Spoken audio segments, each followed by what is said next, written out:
राधे, जय श्री कृष्ण दोस्तों। स्वागत है आपका आपके अपने यूट्यूब चैनल किशोरी क्रिएशन पर। मैं सपना शर्मा आप सभी का हार्दिक स्वागत करती हूँ आपके अपने चैनल पर। दोस्तों, वैशाख का पवित्र मास चल रहा है और हम रोजाना जो है वैशाख मास की कथा का श्रवण कर रहे हैं। इससे पहले कि 16 के अध्याय के वीडियो जो है मैंने मेरे चैनल पर डाले हुए हैं, आप उनको मेरे चैनल पर जाकर देख भी सकते हो, श्रवण भी कर सकते हैं। आइए सुनते हैं 17वें दिन की कथा। श्रुतकीर्ति बोले, हे मुनिवर, मैंने वैशाख के सभी फलदायक धर्म सुने, परंतु सुनते सुनते अभी मेरी जो है तृप्ति नहीं हुई है। तो मुझे भुक्ति मुक्ति के दाता विष्णु भगवान को प्रसन्न करने वाले दिव्य धर्मों का जो है आप वर्णन कीजिए। राजा के इन वचनों को सुनकर अति प्रसन्न होकर श्रुतिदेव बोले, हे राजन, मैं पाप को नष्ट करने वाले एक कथा फिर कहता हूँ, तो चित्त लगाकर सुन। वैशाख के धर्म संबंधी मुनियों द्वारा प्रसिद्ध है। पंपा तीर पर एक शंख नाम का महायशस्वी ब्राह्मण सिंह के बृहस्पति में गोदावरी नदी के किनारे आया और भागीरथी के पार कंटक युक्त और पहाड़ी वन में गया, जहाँ न कोई मनुष्य था न जल ही था। ऐसे वैशाख के ताप से कठिन मध्याह्न के समय में ब्राह्मण वृक्ष की छाया में बैठ गया। उसी समय एक दुराचारी व्याघ्र धनुष लेकर आया। उसने सूर्य के समान चमकते हुए कुंडल पहने हुए ब्राह्मण को देखकर बांध लिया और उसके कुंडल, जूता, छत्र, रुद्राक्ष की माला, कमंडल सब छीन लिए और फिर छोड़ दिया। तब वह ब्राह्मण उस दुष्ट से छूटकर नंगे पांव धूप से जलती हुई रेती पर चलने लगा, जहाँ पीने को जल तक नहीं था। पांव जलने से व्याकुल हो बैठकर हाय हाय करने लगा, जिसको सुनकर वहाँ व्याघ्र शीघ्र ही उसके पास आया और मुनि को देखकर व्याकुल देख उसके हृदय में दया उत्पन्न हुई और सोचने लगा कि इसके नए जूते तो मैंने ले ही लिए। अतः इसने उस ब्राह्मण को, जिससे पांव धूप से जल रहे थे, अपने पुराने जूते दे दी। उन जूतों को लेकर ब्राह्मण अत्यंत सुखी हो व्याघ्र को आशीर्वाद देने लगा कि तू सुखी हो, तूने वैशाख में जो ये दान दिया है उसे तेरे पुण्य उदय हो, तो इसके प्रभाव से विष्णु भगवान वे प्रसन्न हो जाते हैं। ऐसे वाक्य सुनकर व्याघ्र अत्यंत विस्मित हो ब्राह्मण से बोला, हे महाराज, मैंने आपकी वस्तु लेकर पुरानी दे दी है, भला इसमें मेरा क्या पुण्य? हे ब्राह्मण, वैशाख धर्म क्या है और है श्री हरि कौन है, आप मुझसे कहिए।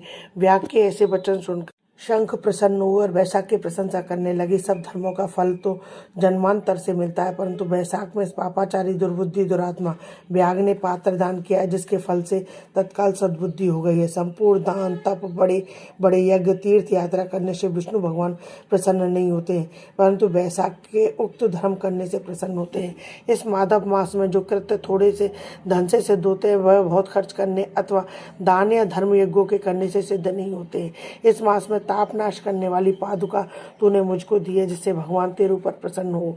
तुझे अब तेरा कल्याण की प्राप्ति होगी, अब तुझे कल्याण की प्राप्ति होगी।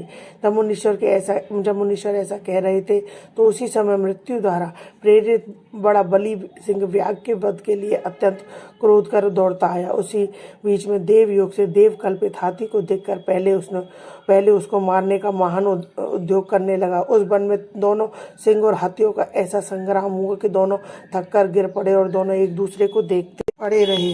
इधर जो कथा मुनीश्वर ने व्याघ्र को सुनाई, देव योग से उन दोनों ने भी वह कथा सुन ली, जिसके सुनने से उसका शरीर निर्मल हो गए और सब पापों से छूटकर तत्काल पशु योनि को और त्याग कर स्वर्ग जाने को तैयार हुआ। वे दोनों सिर झुका हाथ जोड़ खड़े रहे। फिर धर्मोपदेश सुनकर मुनि मार्ग में व्याघ्र के निमित्तियों ने देख विस्मित हो पूछने लगा कि तुम कौन हो, तुम्हारा दुष्ट योनि में क्यों जन्म हुआ है, कारण ही वन में तुम एक दूसरे को मारने को क्यों उद्धत हुए, तुम्हारी मृत्यु कैसे हुई? हे निष्पापो, ये सब कथा जो है मुझे विस्तार से कहिए। मुनि के ऐसे कहने पर वे कहने लगे, मतंग मुनि के दंतिल और कोलाहल 2 पुत्र हुए। शाप दोष से उनके ये नाम हुए। एक दिन हमसे हमारे पिता मतंग ब्रह्मर्षि संपूर्ण धर्मों के जानने वाले कहने लगे, हे पुत्रों, मधुसूदन भगवान के प्रिय मास में वैशाख उक्त धर्मों को करो, जिससे संसार बंधन की निवृत्ति हो। परंतु दुर्बुद्धि में से हमारी समझ में कुछ नहीं आया और पिता के वाक्य सुनकर मुझे दंतिल को अत्यंत क्रोध आया और कोलाहल मदोन्मत्त हो गया। तब धर्म के लालसा वाले हमारे पिता ने क्रोधित हो शाप दिया, हे दंतिल, आपने क्रोध के कारण तो सिंह होगा और मदोन्मत्त कोलाहल हाथी होगा। तब हम बहुत दुखी होकर शाप निवृत्ति के लिए प्रार्थना करने लगे। तब पिता ने शाप मोक्ष का उपाय बताया कि तुम दोनों पशु योनि पाकर थोड़े दिन पीछे एक दूसरे को मारने को उद्यत हो जाओगे। उसी समय व्याघ्र और शंख के वैशाख धर्म विषयक संवाद देवयोग से तुम्हारे कानों में जाएगा। तब तक क्षण तुम्हारी मुक्ति हो जाएगी और शाप से छूट पूर्व रूप धारण कर मेरे पास निवास करोगे। पिता के इस शाप से हमको पशु योनि मिली और अब जो कुछ हुआ सो आपने देखा है। देवयोग से हम दोनों यहाँ चले आए और आपका दिव्य संवाद सुना। उसी के प्रभाव से तत्काल मुक्ति हो गई। यह कथा दोनों ने मुनीश्वरों को नमस्कार कर मुझसे आज्ञा मांग अपने पिता के पास चले गए।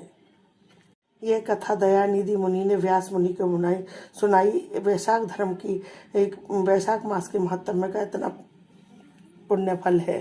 इति श्री 17वां अध्याय समाप्तम। दोस्तों, यदि आपको मेरा ये वीडियो पसंद आए तो प्लीज़ मेरे वीडियो को ज़्यादा से ज़्यादा लाइक और शेयर करें। यदि आप मेरे चैनल पर नए हैं तो चैनल को सब्सक्राइब करना ना भूलें।